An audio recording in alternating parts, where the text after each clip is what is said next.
Olivier Gagnon étudie le droit et travaille à temps partiel comme vendeur de véhicules usagés. Sa passion pour l'automobile l'a même amené à étudier dans le domaine de la gestion de concessionnaires automobiles.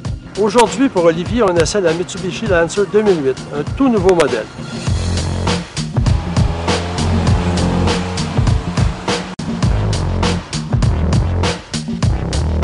Ayant possédé plusieurs voitures et en tant que vendeur, il se dit un évaluateur aguerri et un critique expérimenté. Voici ce qu'Olivier recherche d'un véhicule. La tenue de route, un bon freinage, surtout une bonne performance mécanique. En attendant l'arrivée imminente de la future Colt, la Lancer, c'est la plus petite voiture, la plus petite berline chez Mitsubishi. Et ça, c'était la catégorie des Honda Civic, Toyota Corolla, Chevrolet Cobalt, etc. La Lancer est un peu plus longue qu'une Civic, un peu plus courte qu'une Cobalt. Ça vous donne l'idée de la grandeur. Et pour ce manufacturier, c'est un modèle très important parce que c'est une catégorie très populaire. Le style extérieur, j'aime bien. La calandre avant, devancée, avec les lumières en angle, ça donne un style un peu plus agressif, ça fait plus jeune.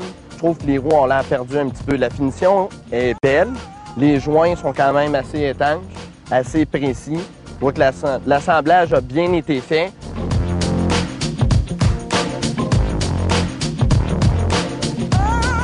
C'est un véhicule qui est élégant aujourd'hui. J'ai l'impression que dans 3 ans, il va avoir l'air un peu démodé à cause des parois un peu trop plates. Deuxièmement, il faut savoir que c'est un véhicule qui sert de base aussi à la fameuse Evo 10, Fait que ça explique toutes les grosses ouvertures à l'avant, parce que ce moteur-là, il n'y a pas besoin d'autant d'air, mais l'autre, il va en avoir besoin. Puis la signature visuelle de cette voiture-là, à part de la grille en avant, c'est les feux arrière. Quand on suit la voiture, c'est vraiment très élégant. C'est une auto qui, pour l'instant, est élégante, mais à long terme, là, à moyen terme, c'est-à-dire, elle va peut-être se démoder rapidement.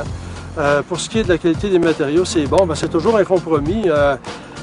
Olivier parlait des plastiques un peu bon marché, mais par contre, il y a une espèce de bande transversale là, qui traverse le tableau de bord. C'est très épais. On a coupé à quelque part, on en a ajouté à d'autres. Sur le tableau de bord, on a un centre d'information. Il y a un paquet de petits détails qui fait que c'est un compromis intéressant. Il ne faut pas oublier que c'est un prix quand même inférieur à 23 000 $. Olivier a apprécié l'harmonie du design, la finition, la qualité de la peinture et la bonne visibilité. Par contre, il trouve les plastiques trop durs. Cette Mitsubishi appartient à la catégorie des berlines familiales. Dans cette catégorie-là, qui est très compétitive, on a besoin d'une voiture qui est relativement grande, qui est très spacieuse et qui est confortable à la fois. On a besoin de siège arrière aussi pour 2 adultes et, si possible, un dossier arrière qui puisse se rabattre, des porte-gobelets et un tableau de bord qui n'a pas l'air trop à appartenir à une voiture trop économique.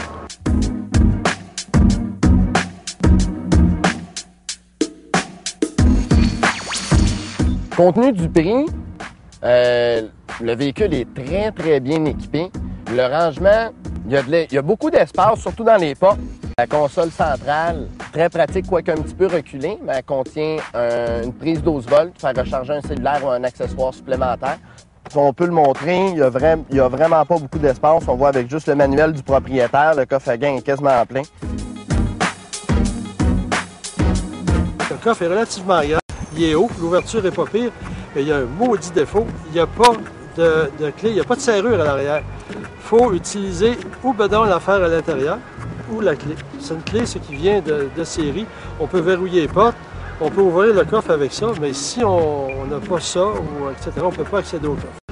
Okay. Il y a une chose aussi, la radio, c'est toujours en fonction du modèle qu'on essaie, mais il y a un groupe d'options, groupe Soleil et musique. Et ça comprend, pour les amateurs de musique comme Hugo, peut-être Olivier, je ne sais pas, une chaîne audio Rockford Fosgate de 650 watts, les oreilles vont saigner, 9 haut-parleurs, un haut-parleur de 10 pouces de base, et là, il y a une prise d'entrée audio auxiliaire pour votre MP3. Donc, c'est quand même, en général, assez bien. Les sièges arrière, moi, j'embarque, c'est quand même pas pire, là, mais dans cette catégorie-là, on n'achète pas une auto de même pour asseoir des ados de 6 pieds 3 en arrière, c'est surtout pour dépanner ou des jeunes enfants. Donc, dans l'ensemble, côté équipement, compte tenu du prix, etc., c'est quand même supérieur à la moyenne. Olivier trouve la Lancer bien équipée pour sa catégorie et aime son ergonomie. Il en apprécie le rangement ainsi que le siège du conducteur qui offre un bon support et plusieurs ajustements. Il déplore l'absence d'une prise auxiliaire pour lecteur externe et trouve le coffre à gants trop petit.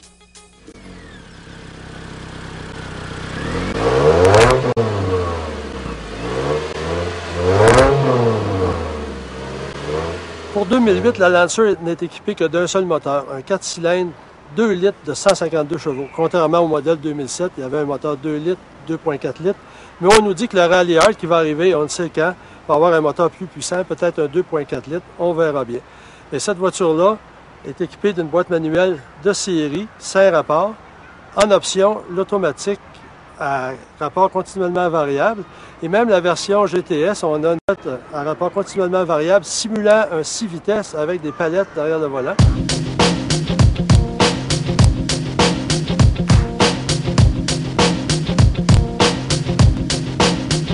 La suspension, j'ai bien aimé. Elle est ferme, mais elle n'est pas sèche ou inconfortable selon mes goûts à moi. Quand on tourne, il n'y a pas beaucoup de roulis.